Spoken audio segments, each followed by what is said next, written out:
what I was going to talk about is being Little Spoon is sick.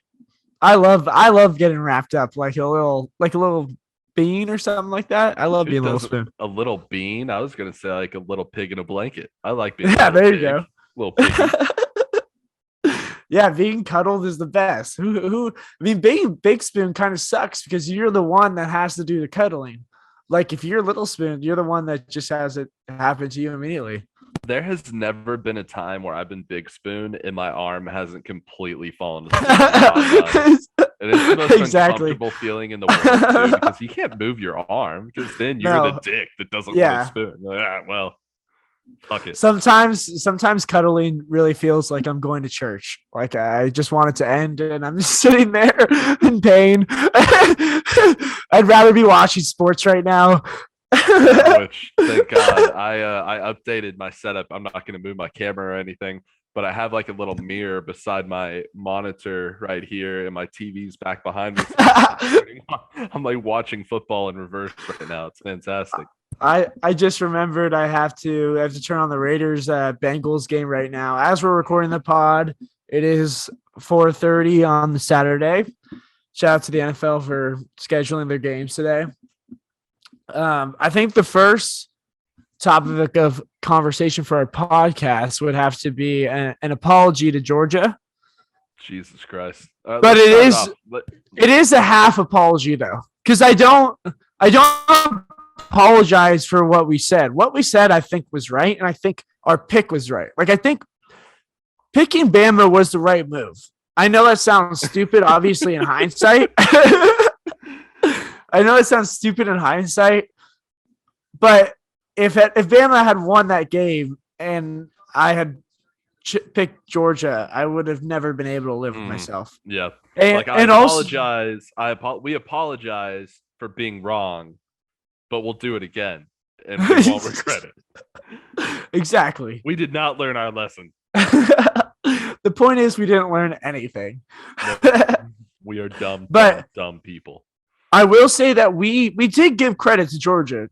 Like we did say that their athletes were on par with Alabama's athletes. And the only question that we had was just the fact that, and I think it's a fair point to make, obviously, when Nick Saban has beaten Kirby Smart's ass 5 times, our statement that Nick Saban's a better coach than Kirby Smart was not incorrect either. So no, I just think that like game scripts got away from both of these guys, and the game took on a completely different like face than anyone thought it would. I mean, in what world do you have in today's college football a world where there's what was it like the first 15 points were field goals?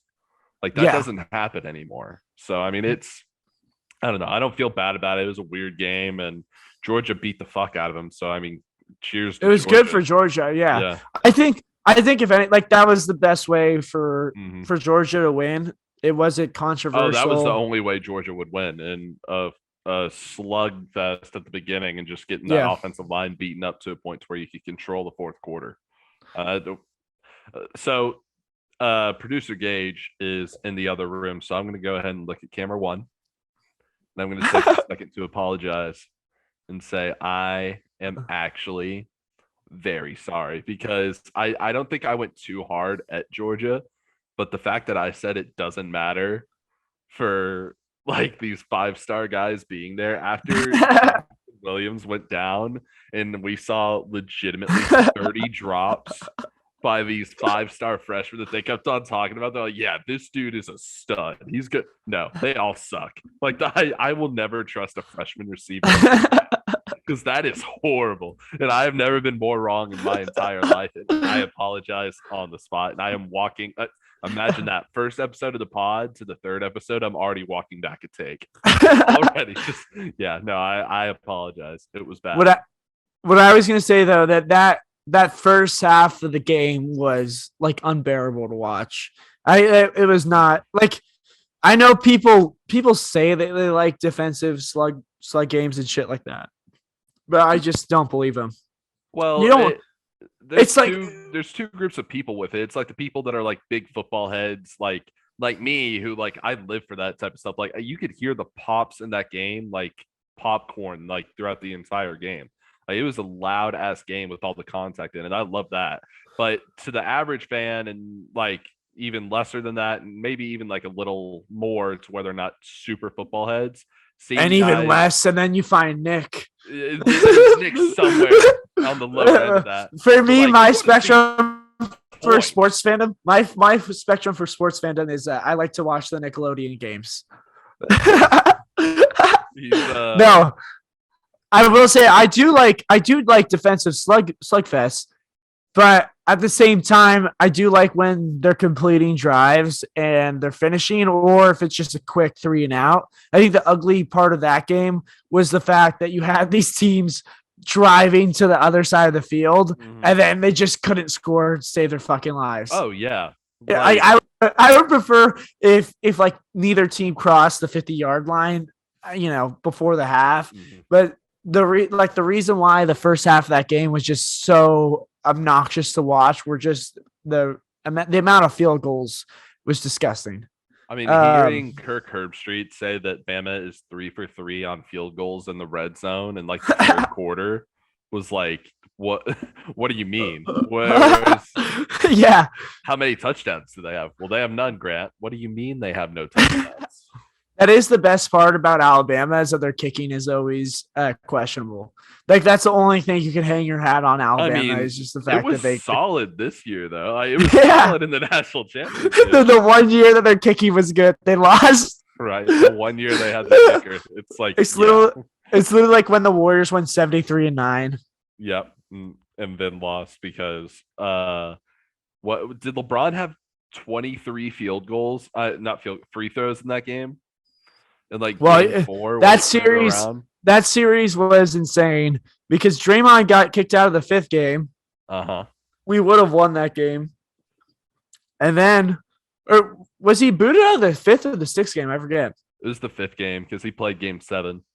And then that just that completely changed the face of the series.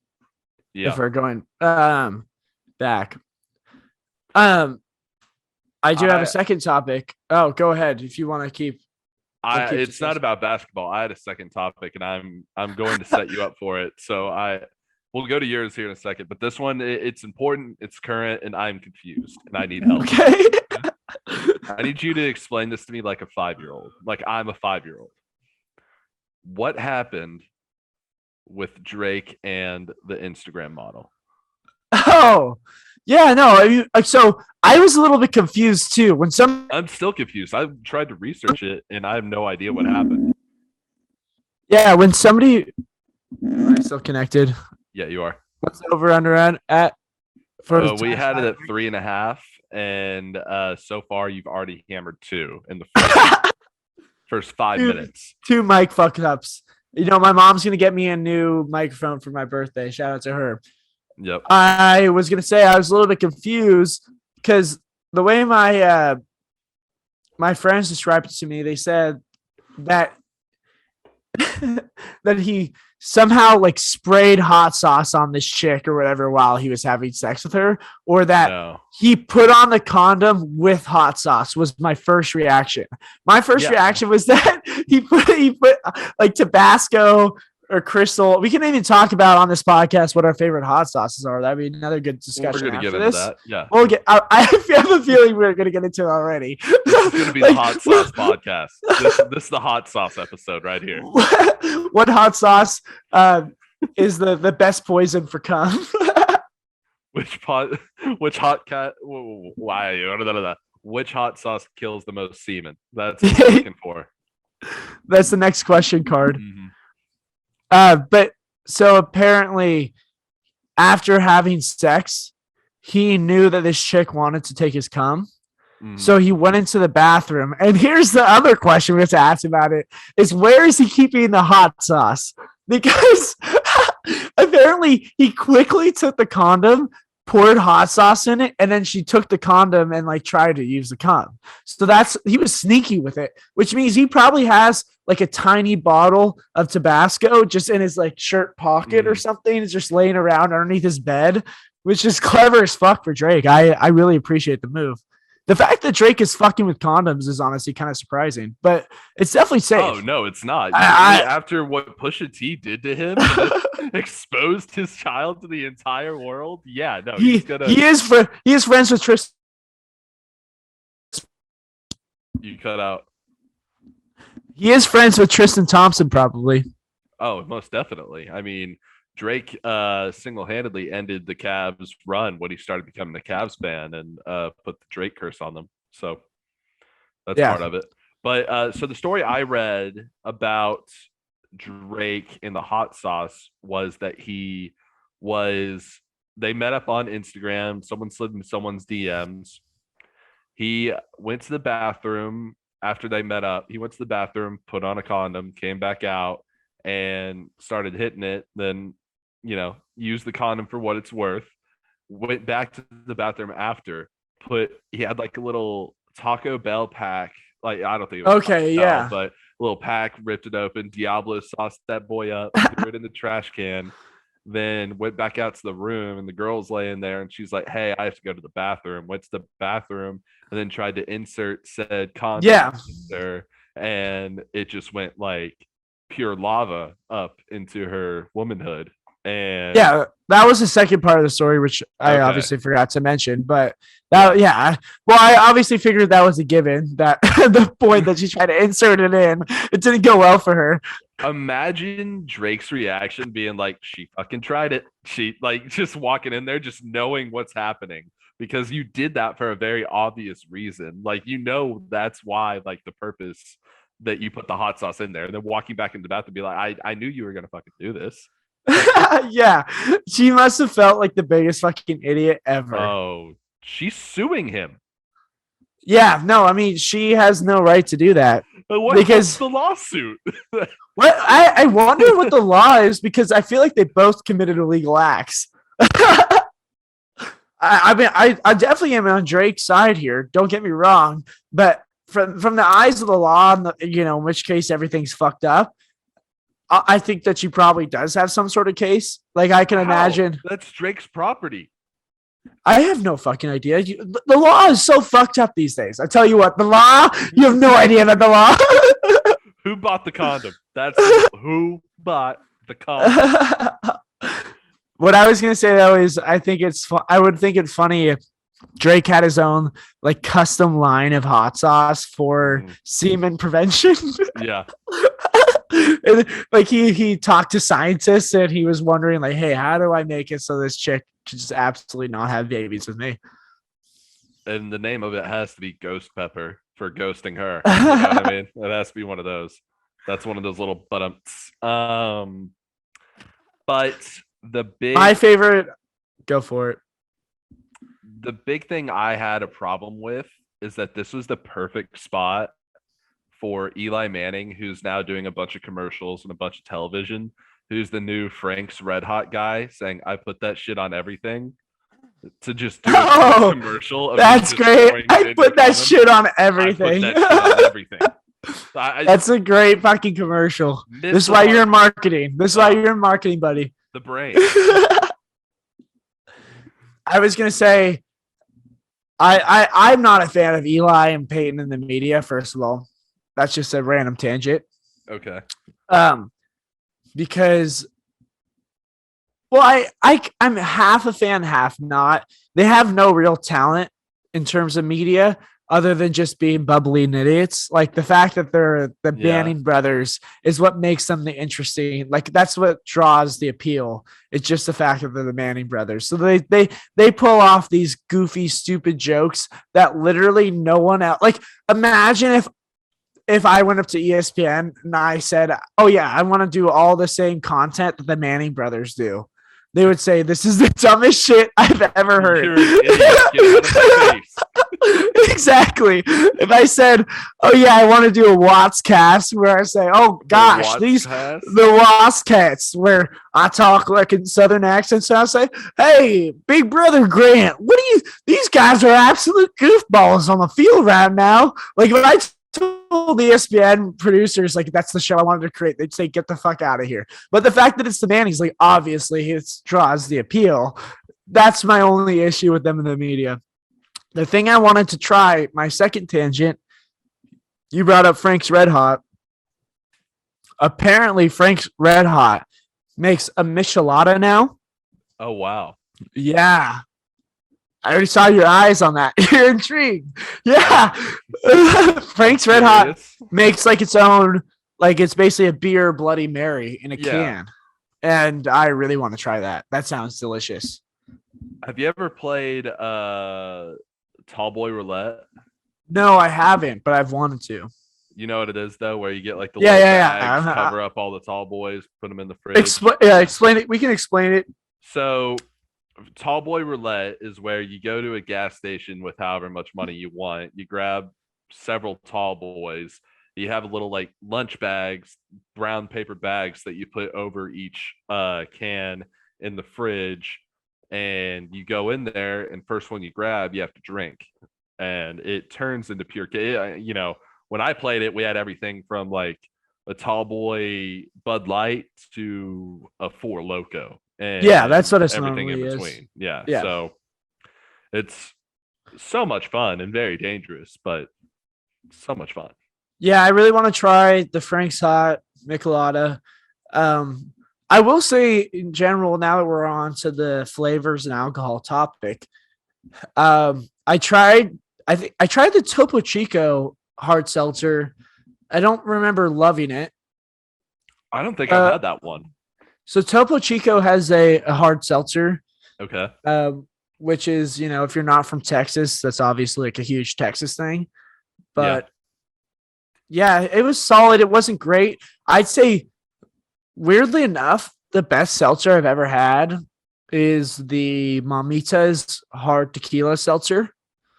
It is extremely crisp and tastes just like it's like a hint of tequila. Like it's not overpowering tequila. It's great because it's literally just a slight taste of tequila, which is all you really want. Have you had the who did them? Truly's margarita seltzers. So Truly No, I has all haven't. their seltzers. Now they're going off in different waves and doing different like flavor sects of their seltzers. They had a holiday special one, which was interesting. They had like flavor 1, flavor 2, flavor 3, and now they're doing the margarita ones. I don't really care for them outside of these margarita ones, but these margarita ones, dude, they freaking hit. They Interesting. have like a watermelon cucumber, which is maybe the most refreshing alcoholic beverage I've ever had in my entire life. And then just straight up strawberry, which classics, you got to eat the classics. Yeah. And mango and normal. And we are sponsored by Truly Hard Seltzer. No, but they were very good, very good. I highly recommend those. I was gonna say, here's another good question.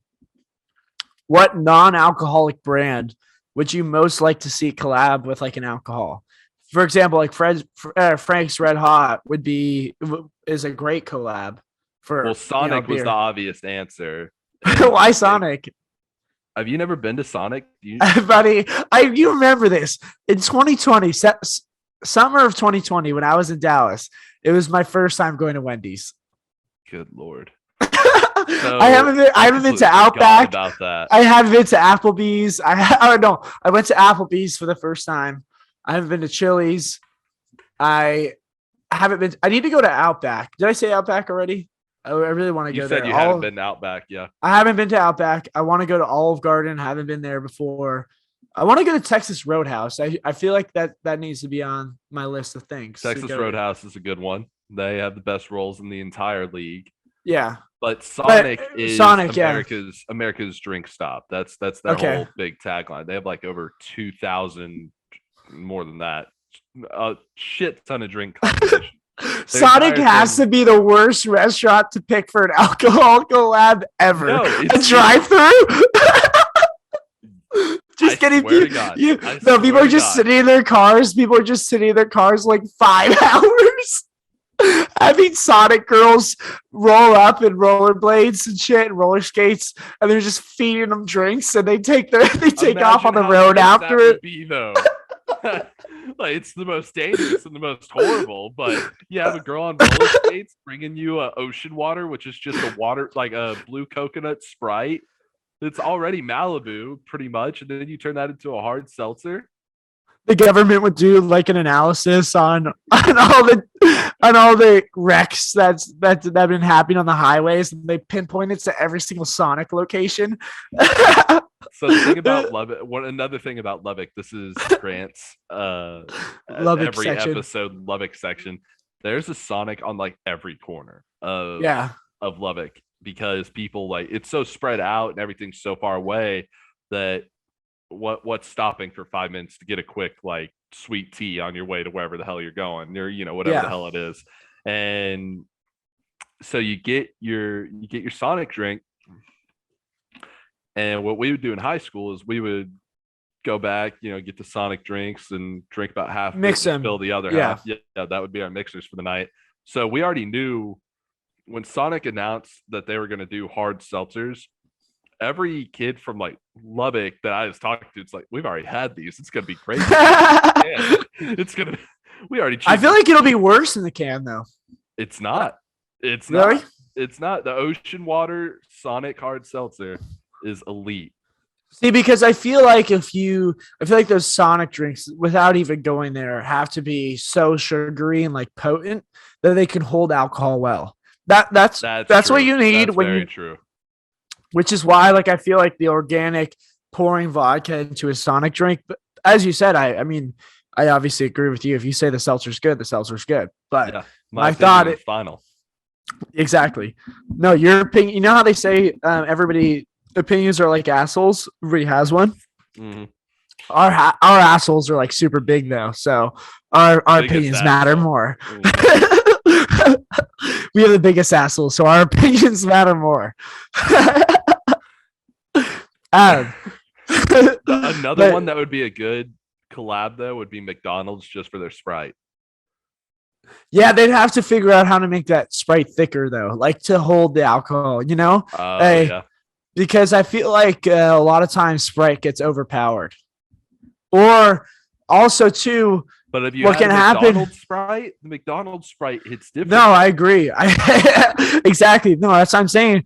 If they could get the formula down to make the McDonald's Sprite as crisp, like if they can make the alcoholic Sprite as crisp as the McDonald's Sprite, then it would be perfect. The problem with like mixed drinks with Sprite in them now, like I can't stand vodka Sprites. Like I just think for me, they're just way too sugary and they're almost childish in a way. Like when I have the inventor of the double vodka soda. Literally. No, I invented it. No, I did. Trademark. No, I will say I think vodka Sprites and vodka lemonades are kind of childish. And I think that they are. And I think they're so outrageously sugary when they're made at a bar. That's still a place for that though. I mean, because they're not for you doesn't mean that they're not for everyone. No, it means they're not for everybody. What do you mean? No, my point is though, if they could formulate it to the point where it's like fresh, then it would be perfect. Fresh. But though you don't want the syrupy kind of sugary aftertaste. Like that's the worst. I think that's the worst aftertaste for alcohol you can get is like the super, super sugary, like it feels like you just swallowed a cup of sugar just straight up out of it. And I love sugary drinks. Don't get me wrong, but I want the sugary drinks to taste kind of neutral. So I think the next stage in our evolution as humans is, did you ever watch Parks and Rec? Yeah. You remember the bar that Tom Aziz Ansari's character took them to, like the futuristic bar with all the vapor alcohol? They also did that in the league. Yeah, in the league. I'm waiting to go to like a gas station where I could just grab a vape, like a little puff bar that just gets locked up, like just filled with vodka, like the Tito's puff bar. You go around to your friends bragging like, yeah, I'm off the nick. I'm off the nick. It's just booze. Be at work, just drunk off your ass. Like, what are you doing? No, don't worry, it's not nicotine. It's just a tool. No, don't worry. It's not a drool.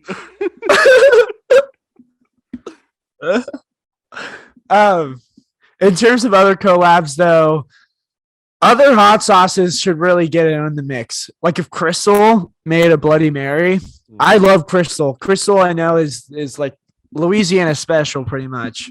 So I think that will resonate with some of our listeners. I'm a big Cholula guy. Cholula, for me, see, everybody likes to have one hot sauce. That's the wrong way to do it. Oh, The real answer is to be open about your hot sauces and use them for different occasions. okay. So you have See, an for open me- relationship with hot sauce. Exactly. No, because Cholula is perfect for eggs. Yeah. A Tabasco, a Crystal kind of hot sauce is perfect for seafood.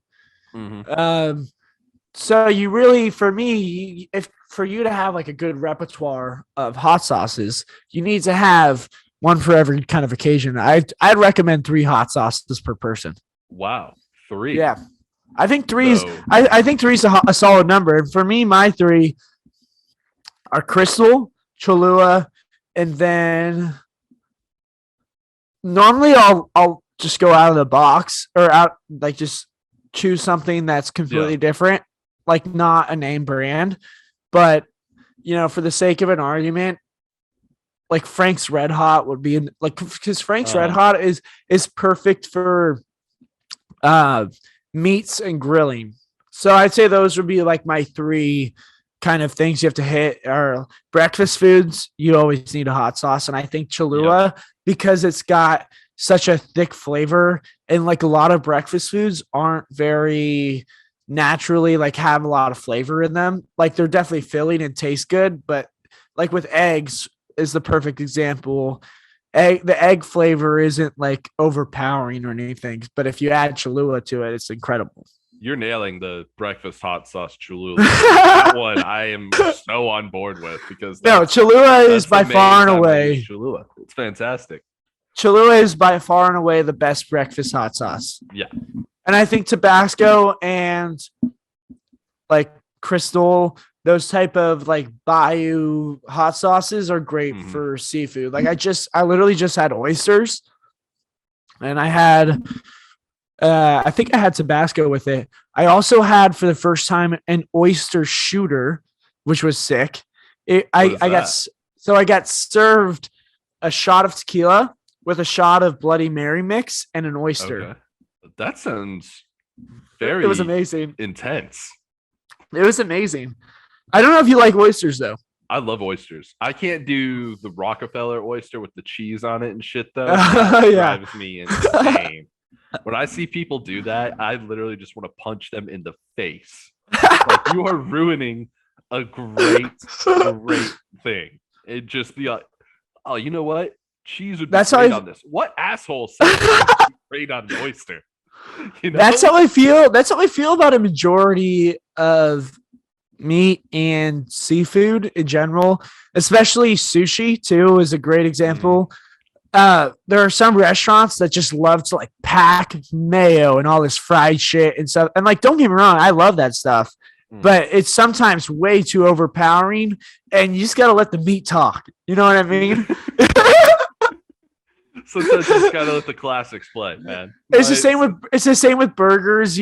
Sometimes restaurants will hit it on the nail with the amount of toppings that they put on it. It really should be a level of the amount of toppings you put onto a burger. Because if you're putting on way too many toppings, then you're saying your burger shit. Yeah, exactly. Like I think the BLT might be the most competent and precise and perfect thing in the world because it's just those 3 things. And not only are they the perfect topping for like a chicken sandwich, a burger, any other type of sandwich, but on top of that, it's a great sandwich by itself. Yeah. And I mean, if you could make that play and then you add others into that, it's fantastic. But then you go and like, you know what? Fuck it. We're also adding ham and turkey and Swiss. And I remember, for example, a club sandwich. I love I a just club realized. sandwich. I was just about to I'm a say big club sandwich guy though. a club That's the problem. a club sandwich is basically a BLT. I mean, it's just a BLT with the turkey Mhm. and avocado is always. I'll take avocado on a burger over bacon. Most days. That's that California talking. It is that California talking. And what I was going to say about the burgers, though, they definitely need to put a limit on the amount of toppings they have on it. I want your meat to talk. I want it to sing to me, because otherwise it's just too much. How do you feel about those people? You see these videos on like TikTok, Vine back in the day, Twitter, every now and then you'll see it. But the like types of burgers that, like, have you seen the video of the donut burger where it was like, Oh, two I was donut literally buns? just about to bring that up. So that's the San Francisco thing. That's a San Francisco thing. You literally like the craziest thing is this is how you know this podcast is gonna work. We are so in tune. That was just a thought that I forgot. It was at a restaurant. So obviously I'm sure they do it at multiple restaurants. Yeah. But the one that went viral, it was literally like 4 years ago at this point, was the one in San Francisco. Because they had it at Outside Lands, which is like the big Lollapalooza of San Francisco, pretty much. Yeah. And so I tried it with my mom, and it was fine. It like the donut burger, it doesn't work. No, It's it not. doesn't work. And in theory, you're like donuts on a burger, donuts as the bun. So to describe it, Mhm. the donut burger, as I'm sure listeners can imagine, it's literally just they replace the buns with donuts. Glazed donuts. Yes. Yeah. And it doesn't work. And it's sad to say that, but I had it. I had about half of it because I mean, good luck eating a full fucking donut. I think I might have put down the whole thing, but I honestly I mean, don't that's think 2 donuts and a burger. If you think about it, exactly. you know? The donut burger is pretty insane. So I was kind of disappointed the first time I had it. And that's exactly, it's a great example of just what doesn't work. Sometimes, a lot of times in our society, everybody's trying to come up with the next best thing and put whatever on a food, especially with these ridiculous TikTokers that are like Mhm. making spaghetti pie on their counter. Ugh. That's all trolls though. I hate the counter TikTokers to that. Like I've foods. Yeah. no they're horrible people. no. What I'm saying to that is the people that then will like stitch and react to the people making these ridiculous food. Oh, those are the worst people in the world. Because Too. they're clearly just biting it. They're clearly just taking the bait immediately. And I just want to scream at them. Are you guys that fucking stupid that you can't understand that this is a bit and they're trying to get you to do this? Like, why stitch? Like, be creative. Come up with your own thing. Like, every now and then a stitch is cool. Like, if I wanted to stitch with, say, Haley Steinfeld and say, man, I would really love it if Haley Steinfeld saw this and said hey to me. And then Haley Steinfeld was just like, hi, that would be fantastic. That right there. So if Haley Steinfeld, once again, I'll be very clear. If Haley Steinfeld said, hi, Grant, my day would be paid. But if you're just going to be Johnny Troll down below me being like, what? No. We don't want to see that. No one cares. Especially if you're taking the easiest bait of all time. If you're seeing some person make an enchilada out of like trees they found on the park, like obviously that's a troll and they're trying to get you to respond to them. You fucking idiot. It really bothers me. But let me be clear. If Haley Steinfeld said hi, it'd be pretty. What I wanted to get into now is we got some feedback on our first podcast. I've already broken one of the rules. I've felt it. I know I did. I'm sorry. No. It's really good feedback. My parents, for the first time in their lives, I've done multiple podcasts and I've tried to avoid them listening to them. But for the first time in their lives, in like 3 years since I've been podcasting, they have finally figured out how to listen to podcasts. So let me go through. I got a string of texts individually from both parents at 10:30 at night last night. And my mom's first comment is, "Stop picking your face in the podcast. You are well spoken and handsome." Is that true about Will Smith? Ew. So gross. Watch your ums. I only say this to get you from good to great. I can't do what you do. You are entertaining. OMG, fucking plastic? Where do you find this? You are killing me with the NFTs. Pyramid schemes. LOL, what the? You need to talk about San Francisco Chinese food. Exclamation point, exclamation points. I am probably driving you crazy. Yes, I was at a bar while she's texting me. And these are all individual texts that she sent to me, by the way. Yeah. Here's Yeah. Watts is not texting back. She is just going on rants.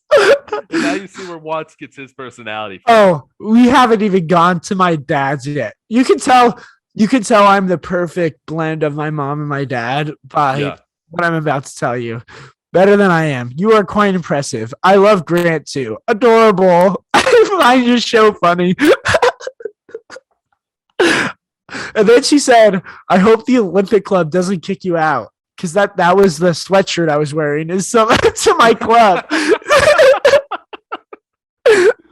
She says, "Oh no more Watts. Get him out." And then she just keeps going. I said, "I will analyze all your feedback in the morning," because I was just shit faced last night. I was like, "There's no fucking way I'm going to describe." I wasn't even shit faced. I was just enjoying myself. Like, there's just no way I was going to be able to read through all this because she keeps going. Now, it gets better. Dad thinks you were stoned the second one. You were peppier the first one. No pot ever. Exclamation point, exclamation point, exclamation point. Seriously, you are so adorable. Grant is too. Grant is good too. Give him space. I like how I'm good. You know? Hey, don't worry. We still think about Grant. Don't look down on phone. Here's another great one. You should not have said about blank that he diddled kids. This is about what I talked about. My reconciliation photo. And then she said, "OMG, you are killing me, LOL. I had no idea you were afraid of getting kidnapped." Okay, that was my mom's feedback. Here's my dad's. This is legitimately, he did not see my Instagram posts. Oh, Lord. Oh, Lord. This is how he responded. OJ is the most talented athlete ever. Or The Rock, or Burt Reynolds. OJ is a football star, commercials, multiple killer, thief, now retired golfer. Now, to give you guys context, I posted a question card that said, "Who is the most talented athlete outside of their sport?" And I captioned it with it. In hindsight, OJ would be my answer. He was great in The Naked Gun. And my dad, without knowing that I said that, literally immediately went to OJ Simpson. I am at such a loss for words right now. The fact that OJ, like, hey, Twitter world is still doing what he's doing, and no one's been like, because everyone's getting like reverse canceled now, right? Everyone's going back. Oh yeah, absolutely destroyed. He's the opposite. Committed murder. He's the exact opposite. Yeah, he's becoming more popular. Then my dad says, "The most ironic way to die is jerking off with noose around your head." Which I guess is true. It's not ironic. That's just a good time. Okay? Let's call it how it is. And then he finished it with, "#1 show, way better. No more Stony shows." You also started off the second episode by saying, "Hi, this is the Stone Nick Watson." This is the "I just smoked a bowl" segment presented by marijuana. It was actually so funny. I forgot to mention the first thing my mom said, which she said, "Did you really smoke a bowl before the podcast?" And I said, "Ha ha ha, no."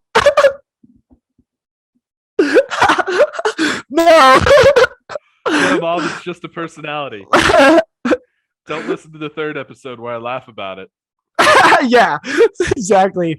That's gonna be the hardest part is finding a way to convince them to not listen to this one. So your parents live in California. I'm guessing they've lived there for a long time. Dude, they were next door neighbors when they met. Where They grew in San Francisco, okay. so they grew up around. They've grown up in California their whole life, like been there, and they're not cool with pot. No, well, yeah, exactly. Well because my family obviously, or not obviously, my family has a lot of drug issues and drug problems. Oh, obviously. So that's obviously. I will say in San Francisco, like that is a very popular thing, especially like for me. Even it was good because I smoke weed now, but I didn't smoke weed in high school. And that was a really good thing because there were a lot of people in my class that would literally start smoking weed and then it would translate. Marijuana isn't actually a gateway drug to do other drugs. What it is, it's a gateway drug for the kids that get really into it to start selling more weed and actually like get into like the business of selling drugs. Because then if you're heavily hooked at a young age and you're getting into the drug dealing business and the game and shit like that, that's kind of what opens up your options in terms of more drugs and stuff like that. So, I mean, for me, I always kind of had a fear of it growing up because I saw so many peers that fell because of marijuana. And it wasn't like because they were literally just smoking it. I mean, for them, these are kids that were hooked on weed freshman year of high school. And like on my school bus, there would always be kids hitting dab pens and shit because we would have to go we had two different campuses in my high school. I went to some weird Euphoria ass high school. That's what I always find funny about Euphoria is I always say, obviously it's a TV show. So like I shouldn't knock it for being glorified, but I can't help but look at it and look at every single character and be like, I know that dude. And he was a loser in high school. Like he was not cool. Like for example, I don't know if you watch Euphoria, but there's this like the drug dealer Fez is like a really popular character. And like they glorify him to the point where I guess in the show, he does dangerous shit, stuff like that. But his personality is like he's still hanging out with like the popular kids. Like the drug dealers did not hang out with the popular kids in my high school. They sold them drugs for 30 seconds, and then the popular kids were like, "Okay, you can leave now." Yeah, leave us alone. We don't want to hang out with the drug dealer because at the end of the day, you are still the drug dealer. So exactly. So I've always been skeptical of marijuana, but now that I feel I'm older and can handle it more, I'm not as worried about the effects of it. Well, there's always there's stereotypes to every high school, and these movies and TV shows do a really good job of obviously over dramatizing all of them and making them a lot more than they're set out to be and look to be. But one of those that for me is actually not the most accurate, but very accurate. Jeff D. Lowe from Barstool, who's on the Lights Camera Pod podcast, talked about this. It's Friday Night Lights, the movie with Billy Bob Thornton about Odessa Permian.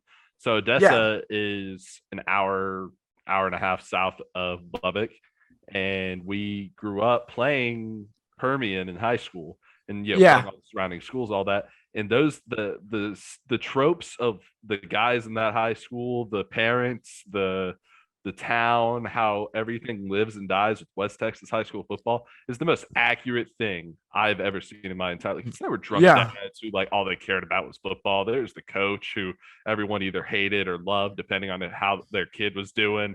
There was the players who were there to fuck around, have a good time. There's the guys who took football way too seriously, and there were the guys who just didn't give a flying shit. They're the guys who knew they were staying in Lubbock, and the guys who were doing everything they could to get out. And that movie actually resonates in a very stupid way because it's a stupid movie, but resonates very well with me because I'm just watching that. I'm like, man, this was my life too. I really know what they're going through. Seeing them do the up down, seeing like my dad never once abused me or did anything to me, but you see drunk ass Tim McGraw beating the shit out of Tim Rick. Just I feel it. I feel it. See, no, like exactly. It's one of those things. It sounds like really douchey for me to even say that my high school experience was in any way like considerable, like relatable to Euphoria. Mm-hmm. But I do watch the show and I'm thinking, no, this is actually how it's supposed to happen. Like, it is, I'm sure the way that you're looking at it for Friday Night Lights. First of all, I think Friday Night Lights, the show, is better than the movie. I think saw the show. You would love the show. I think the movie, I'll explain the difference. The movie is like inspirational and it's kind of like a moment in Texas high school football in terms of the impact that it had on the community because it was the first thing that came out for Friday Night Lights. I read the book even too, which is really good. Not to brag, I read. But I read a book. I actually read it on a plane next to a guy from Texas, and like he gave me a lot of respect for it. And he was looking at me like, "Oh yeah, this could be my son. He's a Friday." He's like, "Where are you from, brother?" And I'm like, way down south, San Francisco." What? Fuck you say, boy.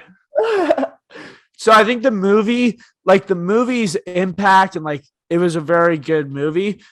The great part about the show, though, which the movie just can't encapsulate, is that there's just so many more episodes and they're all like an hour long each. So it's just an extended version of the movie. And exactly. That's why I think it's better, is because they can obviously like go into the drama of the thing. So in terms of, I guess the best way to put it, in terms of like it being a sports movie, like Friday Night Lights is the best. But what's great about Friday Night Lights, the TV show, is it takes the sports movie and kind of goes into like the drama of it and goes in depth and, really gets to the nitty gritty of all these different situations. Like, as opposed to one dinner scene in front of all the boosters in the movie, they'll have like a booster dinner every week and they'll talk to these crazy, like super racist boosters and shit. Semi-racist. I actually thought it was really interesting.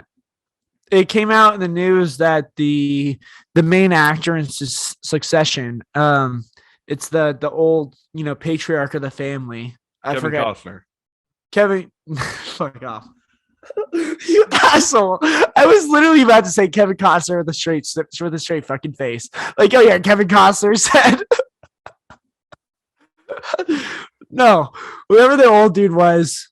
So there was controversy. Succession. I have no idea. It's the old patriarch of the family. And the actor said, because in the show, he says the F word, like not fuck. That one. And the not fun one.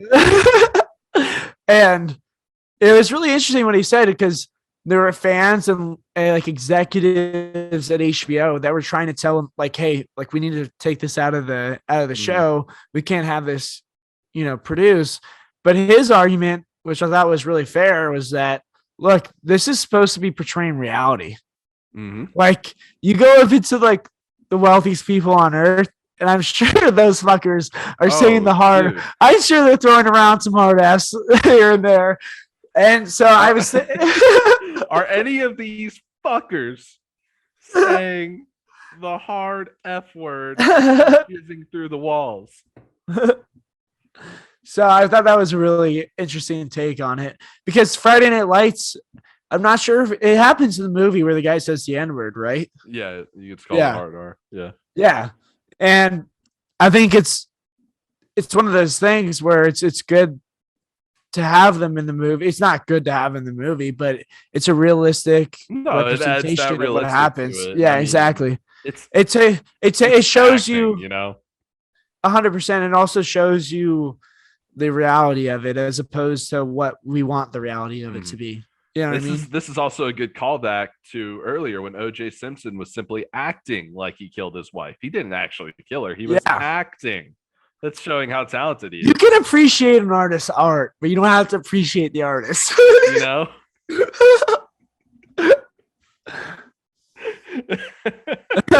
I don't know. Oh, producer Gage is back. How was dinner, producer Gage? How was dinner with your grandma? Oh, wrong side. Here we go. Gage is literally in the My most. foot's fucking just started cramping up like 10 minutes ago. It was good. It just took way longer. That was than it your needed to. feedback from the dinner. Is your foot started no, dude, it was good, but no, I was in the bathroom and my foot just started cramping hard to the point where I was like, I literally asked my like family, I'm like, yo, is my foot fucking like, I'm like, is my foot broken or like what's going on? Because I cannot step on my foot right now. And like up, oh my god, like up the stairs just was in pain. So I'm like, I don't know what the deal is and why it started all of a sudden. It really started as soon as I walked in the bathroom taking a piss.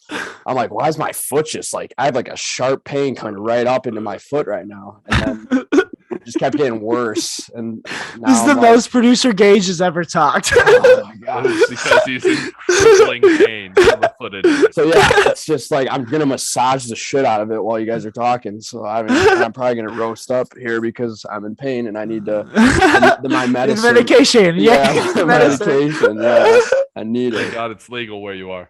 Literally. I was about to say where Gage is right now is the most interesting place in the world. The Upper Peninsula of Michigan is that's where he is right now. Yeah, we already talked about it before you got on. Oh, my bad. Yeah, someone had issues trying to fucking set up an email. Dude, I would 100% want to go to the Upper Peninsula for no reason than just to check it out. Like, I just want to see what the fuck is up there. I'll bring Yeah. you a gift, Nick. When, I don't know You when better. your name. Yeah, You I don't- promised. You yeah, promised last time. no, that's literally what I'm gonna do after this podcast. Is I'm gonna sprint to the dispensary and just start, going grocery shopping. Just start. Yeah, I think that looks good. Just start pulling from every side. But I'll Dude, give you some stuff.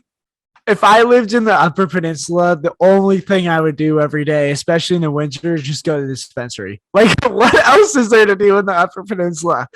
There's not. So There's I- not a lot. There's not a lot. I'll be honest. Like it's skiing, going outdoors, getting high, and that's about it. Fishing, maybe. I don't know. No, You it wanna sounds know what sick. The best job in the world would be, though. The best job in the world would be the guy at the dispensary that gets to name their strands. Oh, that's sick. That just imagine how much fun you're having every day. It's like Pineapple Express. Like what?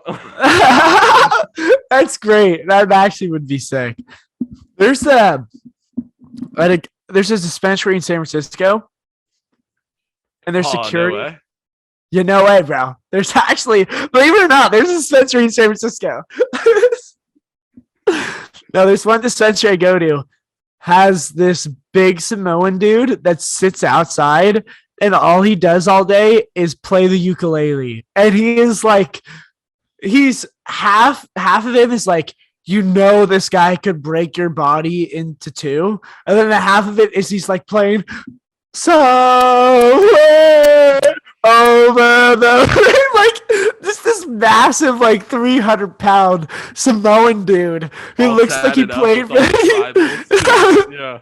like he's like play and he's just playing the most beautiful ukulele you've ever heard in your life outside of the dispensary. What's the earliest you've gotten there? Oh god, now you're about to I'm about to say something. It was like 8:30. Okay, so they actually open up at 8, and if you would have gotten there right at 8, he actually does the haka before they start, and then he plays the ukulele for the rest of the day.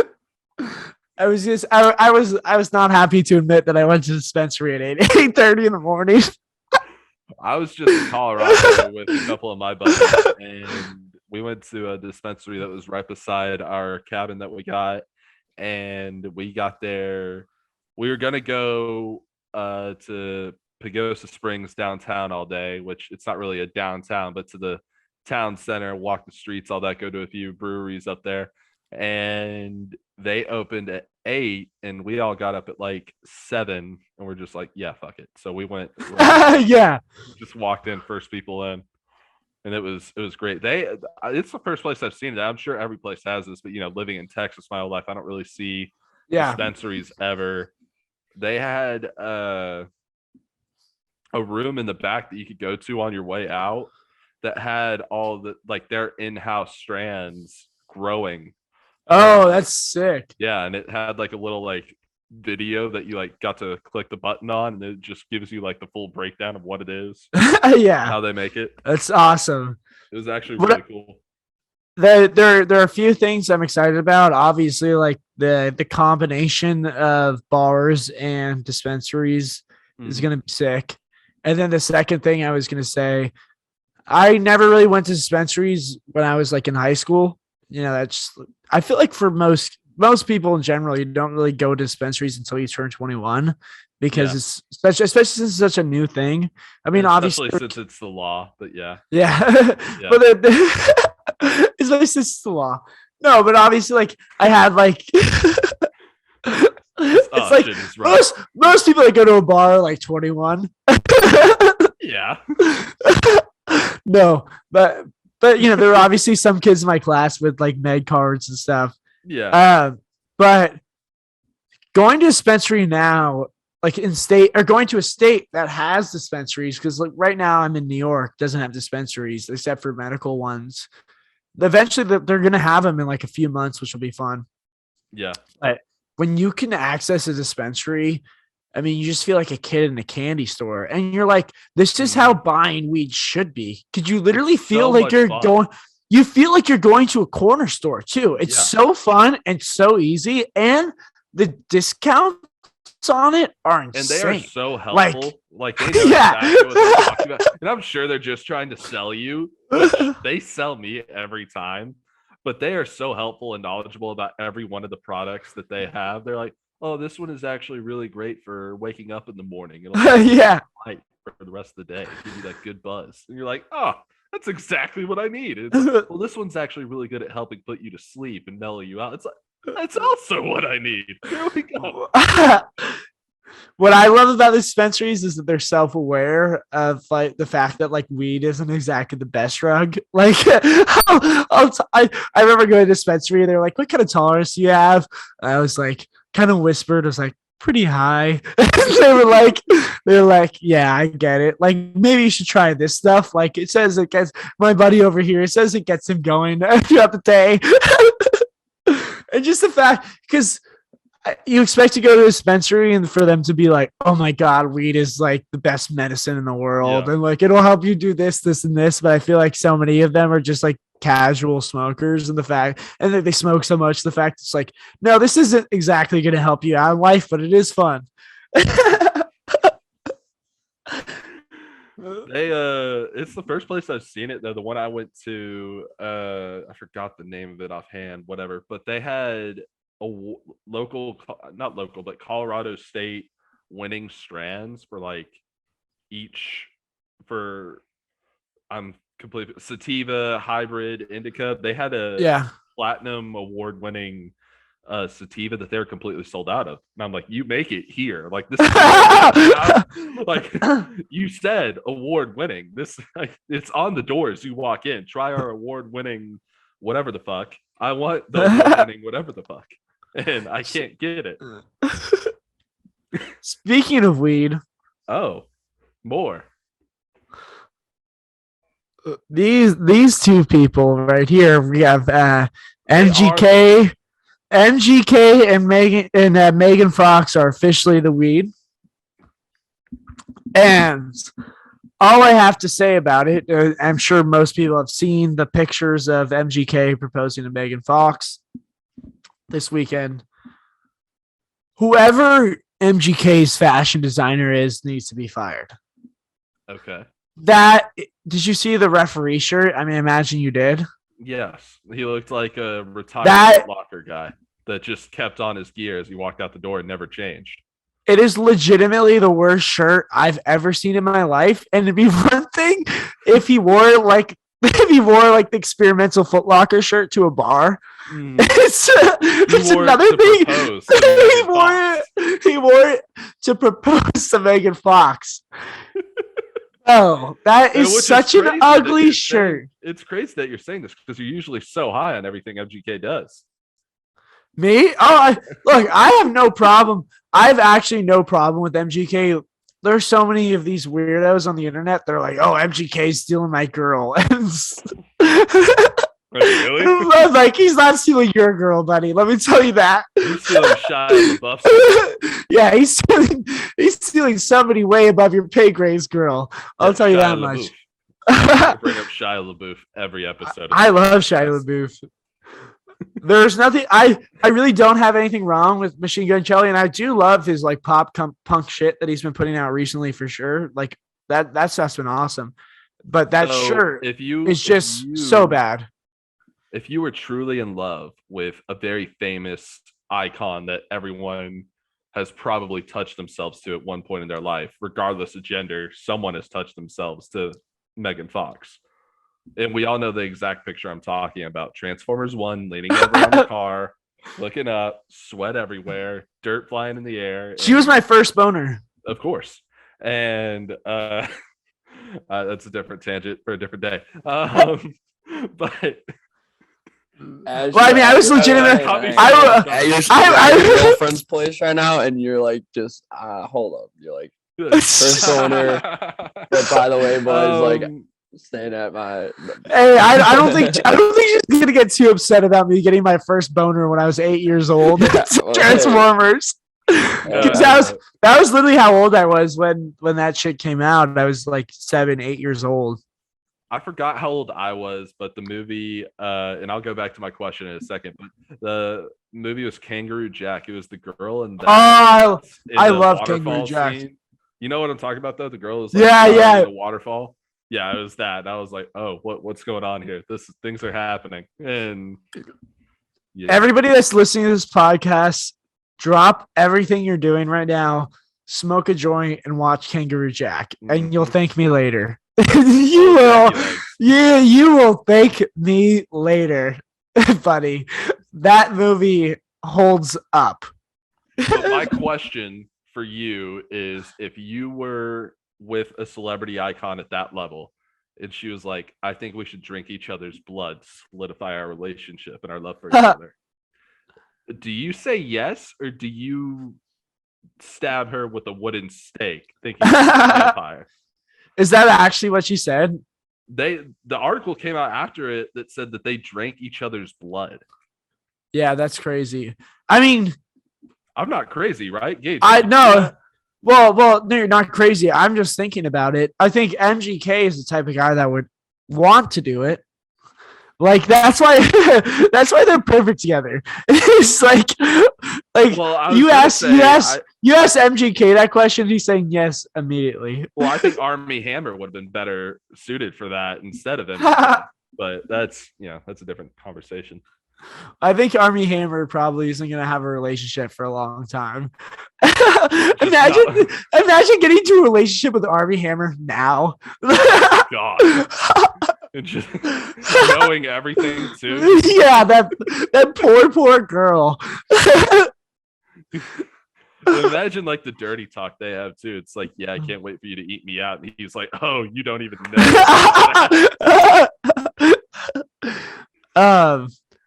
No, I mean, I feel like there's obviously it's so much of a context scenario, because if you're like dating Megan Fox, Anything. probably, Anything. I don't know. Nothing is off limits with Megan Fox Yeah. or Also, Haley it's- Steinfeld.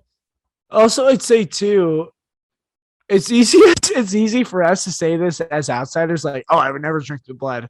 But like if your girlfriend, this is the crazy part though. Like if you're about to get married, you're like, okay, this is the woman I want to spend the rest of my life with. At that point, you kind of have to do whatever. Like you kind Yeah. of don't have a choice. So like my point is, I feel like both of us could easily be swayed if we've already like made our bets. We're like, all right, this is the girl for the this rest is of it. life. And then you find out like, oh, she wants us to drink blood. you're probably like, oh, this sucks. But at the same time, I've already way too fucking deep into this. It's just a little blood. Yeah, exactly. Little. All know your what friends you're are looking at you like, what the fuck, dude? And you're like, no, bro, I swear it's just a little. Like, We're not crazy. It's gonna be like a Viking wedding where we just both slit our hands open and then just lick each other instead of doing vows. Just knife to the hand. Can I go off on a tangent quick? Please, Yeah. Am I allowed to do that? Of course. Producer well, Gage, everyone. First thing I wanted to say, Nick, is so they don't have I rolled in this morning before the ski hill. Me and my brother hit up this place, and they don't have Raising Canes here. They have this place called, I don't know if you can see, it's called the Yoop Coop. Okay. And I figured you might like the name of that, but Oh, Yoop Coop, like Upper Yeah, Peninsula. Yoop, I like yeah. that. Yeah. because they're all called the Yoopers up here and whatnot. So It's like it's like those like knockoff KFC chains that you see like spot up in Dubai Yeah. or some shit, and they'll be called like Kentucky Fried Chicken. literally. So Like- last night, Nick, I made a mistake of accidentally being like talking, like I was talking to my grandpa, and I was just like, they're super hard Catholics, right? And that's fine. Like I have nothing against that. You can believe in whatever you want, but I accidentally was like, oh yeah, we used to be monkeys, and then they're like, no, we weren't. I was like, Wait, your oh. grandparents still believe in revolution? What the fuck? Evolution, I know. not revolution. Yeah, Evolution so and evolution are two different I- things, Nick. I said evolution. You said So, revolution. I meant to say evolution. But yeah, that was like, I just immediately was like, oh, that's right. Like I processed. If it, you like, don't, if you don't believe in evolution, I mean, my God, I'm sorry. Anybody that immediately says if you don't believe in evolution, then I will just anything you have to say just does not they count. believe in Jesus. I'm Christ. sorry. Hey, they believe in Jesus. I, Christ. I'm fine with the Lord and Savior Jesus Christ. But So going back to the Trump flag thing, I think, and this is I don't know, this might be a little too real. Like this isn't me joking around or anything. I think as humans, everyone is just craving to find a group that they fit in with, right? Everyone just wants to be involved with people. It's the social interaction of being humans, right? So everyone wants to be a part of whatever group they like and interest them. For me, it's I was drifted straight to sports. Sports is always my favorite thing in the world, and I'm a diehard 49ers fan, diehard Texas Tech grad student, love all the everything going on about Texas Tech, and gonna bandwagon that and talk to my group of Texas Tech grads with me and my Niner fans, all that.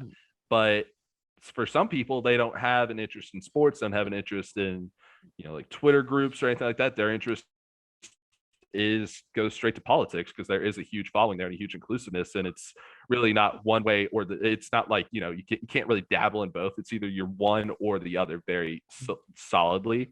So once you kind of take that stance, if that's what you are, that's your group of people and that is your belonging and that is kind of your identity. And unfortunately, a lot of people out there aren't as well equipped to the world as us three are, where you can have more of a personality than just, oh, I like this. And their personality is just, I like this. Yeah, I mean, well, it's like going. I like the. I mean, yeah, that's exactly what it is. It's, I don't really pay attention to politics. No offense. Like I like definitely No have offense. my. oh, I'm super offended. No, I'm Fuck talking you. to the viewers. I'm talking to the viewers. Talking to the viewers. Yeah, but I'm saying like I have my views for sure, but I don't go out of my way to keep like I just know what I believe and then I know so that's what I keep it as, and I keep it to myself a lot of times. But that's where it's like the people be like, yo, did you see what Fox News or what blah blah CNN was like? Mostly it's Fox News. Like people ask me like, oh yo yeah. I'm like, yo, I'm watching like the Packers game. Sure, I'm watching. But I'm not like, yeah, no. Oh yeah. Giannis had that sick dunk the other night. Is that what you're talking about? No. I think it's really interesting. I think it's as Grant brought that up. It's an interesting thing to talk about because that there's kind of like this gap for like 16 to 24-year-old boys, like especially where a lot of times yeah, there's like not after you're done with team sports in high school, for example, and then you go to college and like you might be in a fraternity, but then you just go work your 9 to 5 job. As Grant says, like I think a lot of these people miss that type of like it's literally a team atmosphere of you want everybody wants to have some sort of group that they belong to. I think the Republican Party, and I said this the other day, it's like the Republican Party, what they do so well is that they resonate so much better than the Democrats can. Like I think in terms of how like insidious both parties are, they're probably not even probably they definitely are equally as bad. But the difference between what the Republicans can do and the Democrats is that the Republicans will go around and they'll say like, yeah, it's totally fine to like throw a kegger and shit like that. Like you have all these conservatives in Florida right now where they're like drinking and like smoking cigars, and all these like 24-year-old frat boys or former frat boys are like, yeah, fuck yeah, why not? Well, I mean, it kind of goes back into how Old Row has been as big as we've been, because Yeah. it started out as the forums, and some of our biggest merch is like "Can't Miss DeSantis," the shirt we did where it's just Ron DeSantis. Yeah, exactly. That's a great Beer pong, example. and people love like the collabs there, and People love Republicans love Brett Kavanaugh because he said he was drinking. Like, he literally, Brett Kavanaugh couldn't be more of like a bigger nerd ever. But like he's had like a few drinks and said that on the Supreme Court, and people are like, oh, he's automatically like a frat guy. Like this guy, Brett Kavanaugh, I'm sure he went to an Ivy League school, and I'm sure like his whole life has just been work. But now he's got this reputation of like Brett Kavanaugh, party boy. And I mean, even beyond that, it's like, I mean, Tucker Carlson brings on Dave Portnoy and talks about some of the Old Row posts we have, and they're very 100%. Like, yeah, it's a weird mix, because I think the left is much better at being big on social media and getting big followings and attracting bigger people on social media. But I think in terms of actual media, the right is very good at understanding and embracing what the media is, and then going about it that way, where they like actually talk and bring in those media people, as confirmed to the left, where they'll just say a statement and have it go viral on Twitter. Yeah, it's definitely like I'm very independent, so I just love like sitting on both sides and just being as nihilistic as possible and seeing it from that angle. And it's, as you said, Grant, like it's very interesting because very like left accounts, they'll get a lot of interactions, but they don't, I don't think they resonate as well. Like I don't think I think the conservative and right leaning content and stuff that you see on social media, it might not get as many interactions, but it resonates more. Exactly. And I also will say too, with the right, there's been like a trend of people pulling out like just as many fucking articles as possible. Like it's just become this war of who can fact check the most and who can have like the most possible, like these outrageous articles. They always want to, shove whatever agenda in your face as much as possible. So it's really interesting to see, like whenever like somebody on Instagram or Twitter will share an article and you read through it and you'll think, the headline will always feel like, oh, this is like the most impactful like news story of the year. Then you actually read into it and you're like, oh, this was like about like a vote on whether like there should be like more food at school cafeterias. You know what I mean? Small town of 3,000 people. Yeah, exactly. It's like, wait, like, what? Yeah, that's always like today. I'm obviously like, Joe Biden they literally came out that Joe Biden has like the lowest approval ratings of any president in United States history. It was like 33%. I don't know if it's the lowest in United States history, but it was pretty damn low. And then there was a following tweet that went viral where Joe Biden was said, "Oh, we just can't figure. I just don't think we're going to be able to do this anymore," which he definitely shouldn't have said.